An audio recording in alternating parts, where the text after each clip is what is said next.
নমস্কার, শুভ সকাল বন্ধুরা। নীলাঙ্ক ফ্যামিলি ব্লগে আপনাদেরকে স্বাগতম। আপনারা কেমন আছেন? আশা করি ভালো আছেন। আমিও ভালো আছি।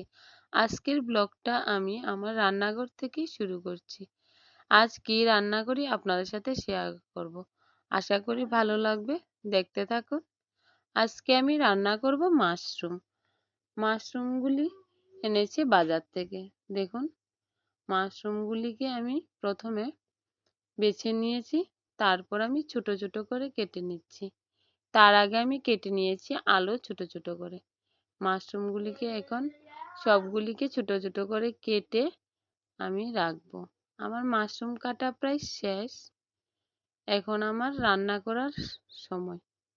এই যে এখন যাচ্ছি আমি রান্না করতে, মাশরুম রান্না করতে।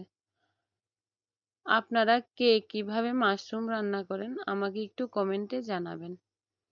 এই যে এখানে আমি কড়াই বসাই দিয়েছি চুলাতে। এখন মাশরুম সিদ্ধ হচ্ছে। আর এই ফাঁকে আমি আপনাদেরকে চুলার চারদিক একটু দেখাই দিই। এই যে দেখুন, বৃষ্টির কারণে কেমন ভিজে কালা, একদম ভিজা ভিজা হয়ে কালো হয়ে আছে। এই চারদিক ভিজে আছে, কারণ বৃষ্টি প্রচন্ড হয়। ওই দিন আপনাদেরকে দেখালাম, যার কারণে এর অবস্থা হয়ে আছে। মাশরুম প্রায় সিদ্ধ হয়ে এসেছে, এখন নামানোর সময় মাশরুম। এই যে মাশরুম নামিয়ে আমি কড়াইতে একটু তেল দিয়ে দিলাম। তার সাথে আলুগুলিকে ভেজে নেব। একটু হলুদ দেব, একটু লবণ দেব, তারপর আলুগুলিকে ভাজবো। বন্ধুরা, কার কার মাশরুম ভালো লাগে আমাকে কমেন্টে জানাবেন। মাশরুম তো আমার খুব ভালো লাগে। আপনাদের কার কেমন লাগে আমাকে একটু কমেন্টে জানিয়ে দেবেন। এই যে আলু, একটু হলুদ একটু লবণ দিয়ে আমি সুন্দর করে ভেজে নিচ্ছি আলুগুলিকে। একটু লাল লাল করে যখন ভাজি হবে তখন আলুগুলিকে নামিয়ে নেব। মাশরুমের কে অনেকভাবেই রান্না করা যায়। আমি যেভাবে রান্না করি আমি সেটাই আপনাদের সাথে শেয়ার করছি। দেখতে থাকুন আমি কিভাবে রান্না করি। এই যে আলুগুলি ভাজি হয়ে গেছে, এখন এগুলিকে নামিয়ে নেব। লাল লাল করে ভাজি হয়েছে, এই যে আলুগুলিকে নামিয়ে নিচ্ছি। নামিয়ে নিয়ে আমি কড়াইতে একটু তেজপাতা দিয়ে দেব।